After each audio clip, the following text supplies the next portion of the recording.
Parmenas Radio presenta Línea de Tiempo. Estamos en su programa Línea del Tiempo. Sintonízanos en parmenasradio.org. Su servidor, el padre José Luis Bautista González. Desde que el hombre tiene conciencia de sí, cuando ha terminado la evolución de los homínidos y el hombre se hace las grandes preguntas, las grandes interrogantes que se ha hecho en todas las culturas y en todos los tiempos. ¿Qué es el hombre? ¿De dónde ha venido? ¿Cuál es su misión en la tierra? ¿Por qué el ser humano sufre?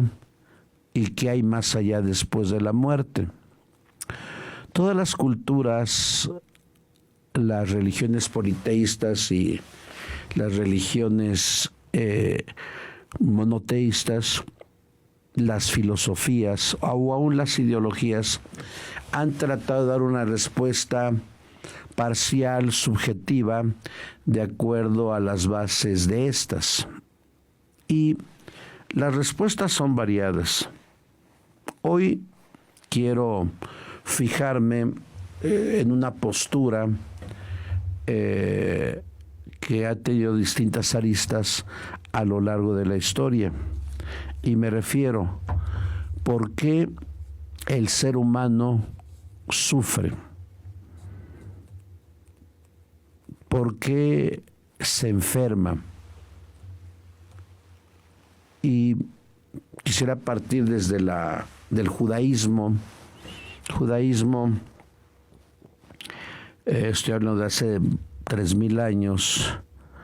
El judaísmo respondía al sentido del sufrimiento desde una perspectiva de pecado. Los judíos afirmaban que la enfermedad, el sufrimiento, era consecuencia del pecado. Es decir, unían la acción de sufrir, de doler, de enfermarse, como consecuencia de un pecado grave de la persona. Pero aún en esas interrogantes que el ser humano no acaba de comprender, ustedes recordarán el capítulo 9 de Juan, que se presenta una incertidumbre para los discípulos de Jesús dentro del judaísmo. Porque pues si una persona se enferma o sufre como consecuencia del pecado, la pregunta es, ¿por qué hay niños que nacen con alguna capacidad diferente? Y el capítulo 9, ustedes recordarán, es cuando Jesús alivia al ciego de nacimiento. Y la gran pregunta de los apóstoles es esta: ¿quién pecó, él o sus papás? Porque hasta el día de hoy, en la cultura judía, se sigue relacionando el efecto de pecado, enfermedad. Y eso indudablemente no tendría que ser entendido de esa forma. La cultura judía, en el libro de Job, que por cierto no es aceptado por algunas facciones, el libro de Job representa dentro de la cultura judía una respuesta parcial. A través de un cuento, a través de un midrash. Ojalá que un día lean el libro de Job, que me parece interesante, porque nos habla de un hipotético hombre que se llama Job, que es muy rico, que tiene muchos hijos, que tiene mucho ganado, que no está enfermo y que vive plácidamente con su esposa y sus hijos. en el capítulo 1 hay un encuentro antropomórfico entre Dios y el tentador. Y Dios le dice al tentador: ¿te has fijado en mi siervo Job? Mira cuánto me alaba. Y el tentador le dice: mira, sí te alaba porque le has dado mucho. Déjame probarlo en la carne para que veas que te maldice. Claro, esto es, insisto, un midrash, un cuento para presentar una enseñanza. Una pequeña historia, perdón. Entonces Dios Padre le dice al tentador: bueno, te permito que él toque sus bienes, pero a él no. Y kilométricamente, instantáneamente, Job pierde a sus hijos, Job pierde su ganado, Job pierde su dinero, y a Job le da una extraña enfermedad y su mujer lo repudia. Y hay una famosa frase de Job en el capítulo 1, por eso le llaman el justo Job. Pero si se van al capítulo 2, ya no hay que llamarle justo Job. Bueno, hay una frase lapidatoria: el Señor me lo dio, el Señor me lo quitó. Si de Dios hemos de aceptar los bienes, ¿por qué no hemos de aceptar los males? Y hasta ahí, en ese capítulo 1, sí podríamos hablar de un justo Job. Pero si empiezan a leer el capítulo 2, hay incertidumbre, tristeza, perplejidad en Job.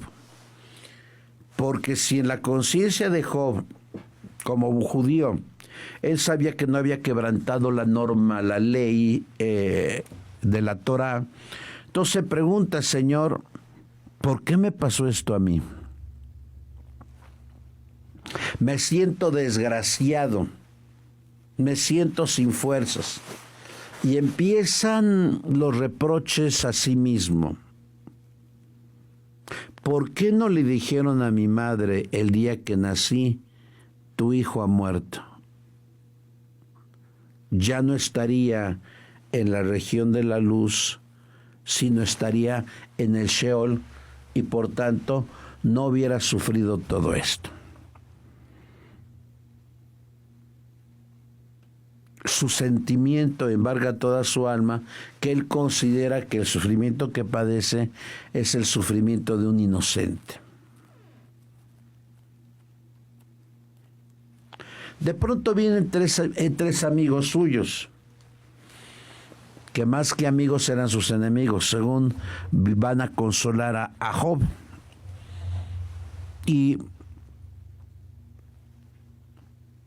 al principio le dicen: estamos contigo, tus hijos han muerto, no tienes bienes. El libro de Job está estructurado como los diálogos de Platón. Primero habla un amigo, Job le contesta, luego habla otro amigo, Job le contesta. Esos son los diálogos de Platón, están bien estructurados. Pero a partir del segundo tanda de diálogos, los amigos empiezan a interrogar a Job en su conciencia y empiezan a decir: a ver, Job, ya te consolamos, ahora queremos preguntarte por qué te ha pasado esto. ¿Qué has quebrantado de la ley? ¿Qué has quebrantado de la Torá? Y el sufrimiento de Job es el sufrimiento de un justo, porque él sabe en conciencia que no ha quebrantado la ley.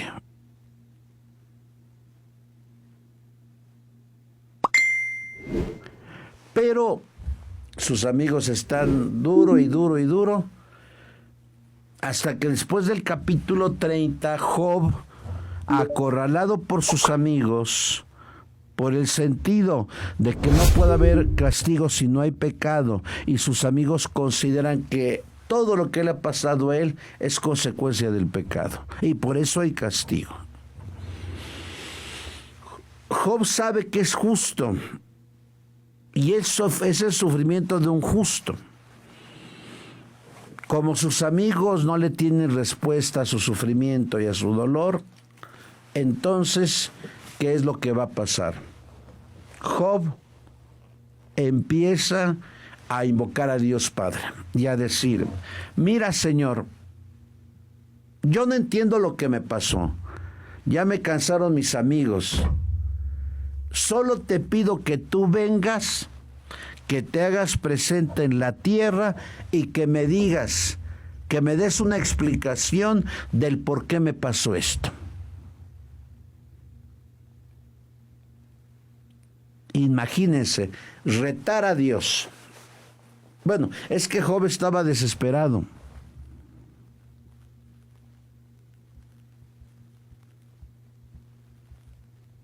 Yo algún día decía que la historia de Job era bastante exagerada, porque ¿quién va a perder a sus hijos? ¿Quién va a perder su dinero?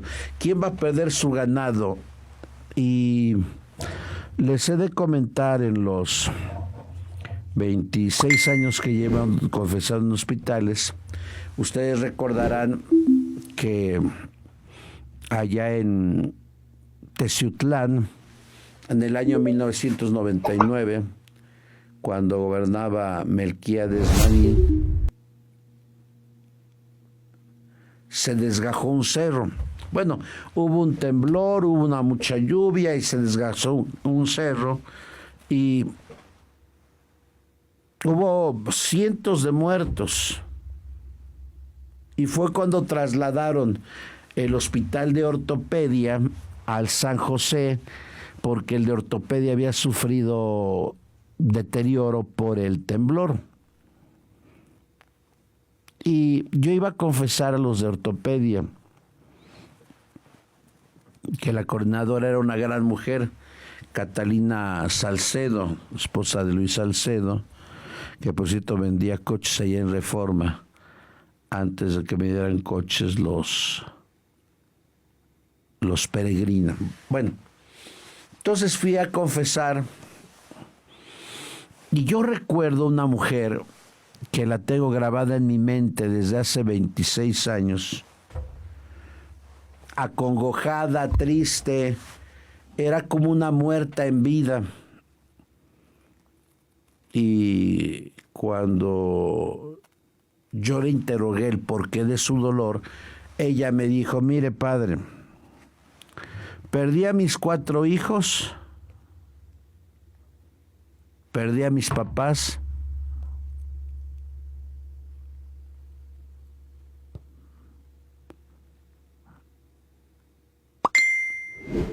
perdí a mis hermanos, perdí a mi esposo, perdí a mis sobrinos.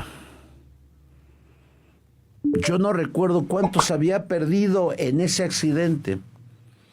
Creo que a 25 familiares de línea directa, padres, hermanos, hijos, sobrinos. Y yo me quedé anonadado, porque era una mujer que estaba muerta en vida. Y en ese momento recordé la historia de Job. Entonces, Job no es ficción. Hay muchos Jobs a lo largo del mundo.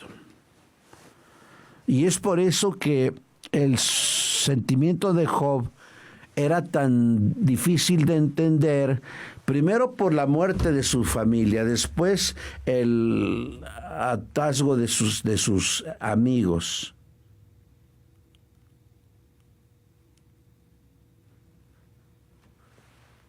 Que por eso le reclama a Dios y le dice: hazte presente, explícame. ¿Quién le va a pedir cuentas a Dios en la enfermedad o en el dolor? Bueno, pues resulta que en el capítulo 38 Dios se hace presente con toda su magnificencia. Es un midrash, es el culmen del midrash. Y le dice: a ver, Job, te voy a explicar por qué te ha pasado esto, pero antes te voy a pedir que me escuches y que me expliques lo que te voy a preguntar. ¿Dónde estabas tú cuando yo creé el cielo y cuando le puse límites al mar?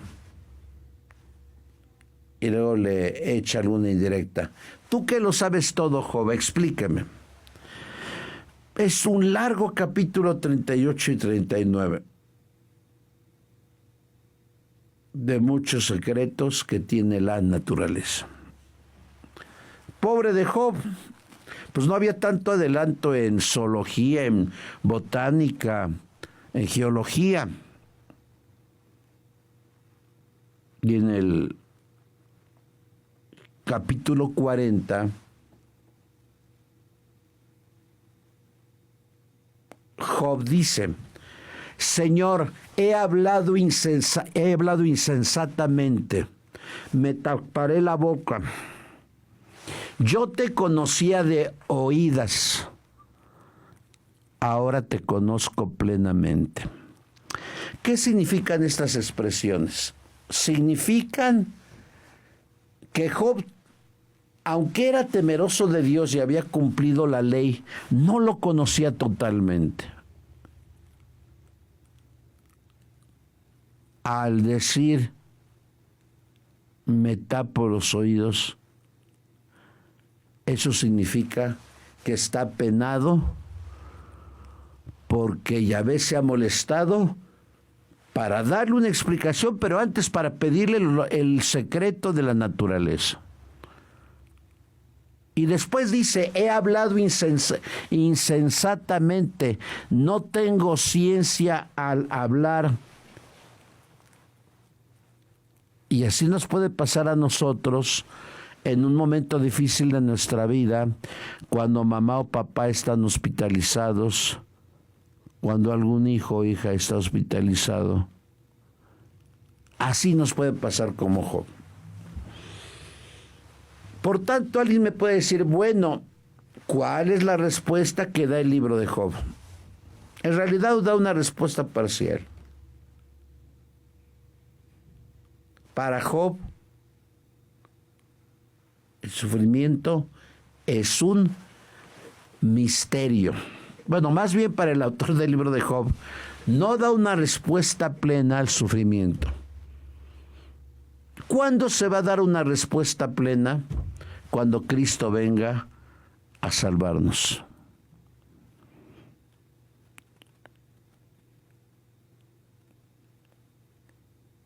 En el libro de Job se va a afirmar el sentido del sufrimiento y de la muerte de los judíos es un misterio.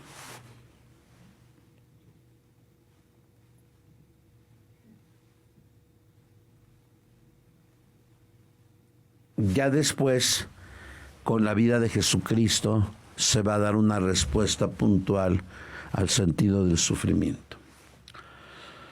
Y esto me hace recordar la pasada Jornada Mundial del Enfermo, donde el Papa recuerda el sentido de la bula con motivo del año jubilar. Ven que estamos en año jubilar, lo expliqué en 2 programas, y el año jubilar, la bula de mayo, está cimentada en Romanos 5:5. La esperanza no defrauda. Y la esperanza es creer más allá de la muerte, en la vida. Y por eso el Papa, con ocasión de la jornada 33 del tiempo,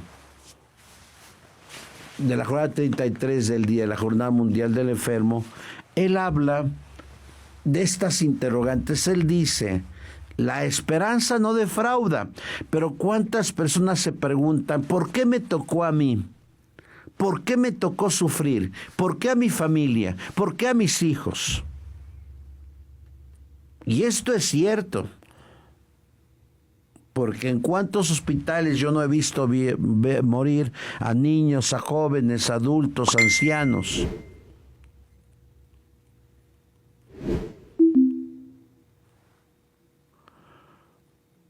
Es una gran interrogante el sufrimiento y la muerte. Siempre que yo voy a un hospital, gracias a Dios están celebrando ya en algunos hospitales. Ojalá que se abran los demás hospitales al servicio de los enfermos. Me ponen salud, salud, salud, salud, salud. Y ya parece un brindis navideño. No. Más bien hay que decir para que fulano haga la voluntad de Dios y para que sutana haga la voluntad de Dios. Y de hecho coincide en este tiempo porque el Papa, su santidad, el Papa Francisco, lo hospitalizaron el viernes 14 por una bronquitis que se le ha cumplido o publicado últimamente.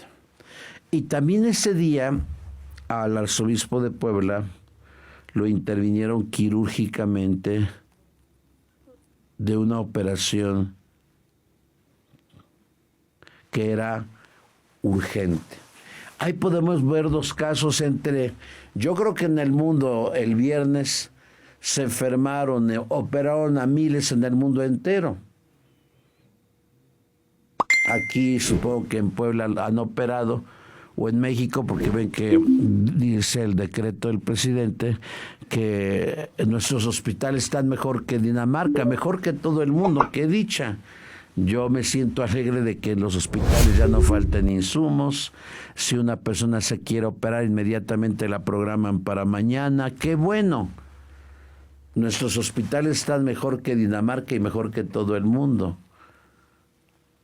Es lo que dice la conseja presidencial, pero en realidad no es cierto.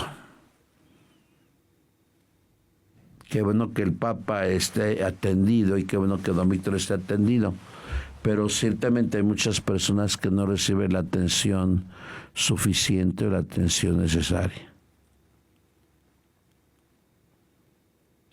Por eso hay que pedirle mucho a Dios leer este documento, que lo divide el Papa en 3: encuentro, don y compartir. Él dice que la enfermedad nos posibilita a tener un encuentro con Dios vivo. Por eso decía el Papa Juan Pablo II en la Salvifici Doloris, que la traducción al castellano fue el sentido cristiano del sufrimiento humano. El Papa se pregunta, nunca nos preguntemos por qué a mí, por qué a mi familia, porque no va a haber una respuesta. Preguntémonos para qué, para unir más a la familia, para pedir perdón, para perdonar, para hacer testamento. Yo creo que esas son las fases que deberíamos de responder. Porque las otras se quedan sin respuesta. No el por qué, sino para qué. Por eso la enfermedad del dolor es un encuentro con Dios vivo. Y debemos de entender que el sufrimiento es un don, es un regalo. Y ya podemos entender el sufrimiento desde la cruz de Jesús. Ven tú a mí, que estás cansado por la carga, y yo te daré alivio. Es el sentido del sufrimiento, compartir con Cristo en la cruz todo el sufrimiento, todo el dolor. Por eso es un don. Claro, también es un misterio. ¿Por qué fulano sufre y por qué sutano no? ¿Por qué fulano no sufre y es un malvado? ¿Y por qué sutano sí sufre siendo un hombre bueno?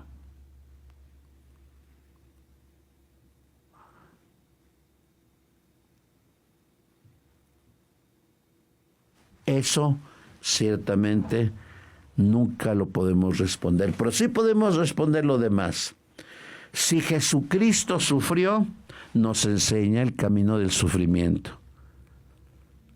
ahí ya podemos darle una perspectiva a nuestro sufrimiento. Pongo por caso un ejemplo. Teresita de Lisieux. Teresita de Lisieux murió de una tuberculosis grave a los 25 años. Se le nombró patrona de las misiones. Pero si Teresita nunca salió del convento, entonces ¿por qué se le nombró patrona de las misiones? Por una sencilla razón. Porque todos sus sufrimientos los ofrecía por el éxito de las misiones. Y ahí podemos ver que un enfermo, como es el caso de nuestros enfermos en Pastoral de la Salud, nuestros enfermos en hospitales y en territorio parroquial, o la obra del OMPE con los enfermos misioneros, ahí podemos entender que los enfermos clavados en la cruz junto a Cristo, en casas, en hospitales, en sillas de ruedas, ellos pueden hacer extraordinaria la vida ordinaria cuando pueden ofrecer sus sufrimientos para una acción en la iglesia. Si ustedes leen Vida del Alma, dice Teresita, nunca me imaginé lo que iba a sufrir por Jesús, pero nunca me arrepentiré de haberlo amado tanto.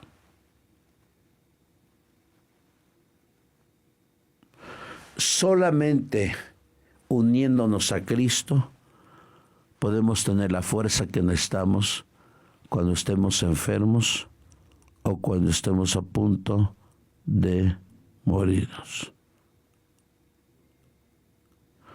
Que el Señor nos dé la fortaleza que tanto necesitamos.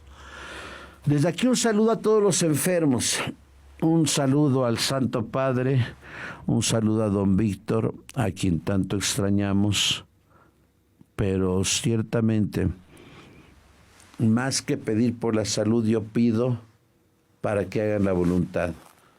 Porque si la voluntad de Dios es que el enfermo sane, el enfermo va a sanar.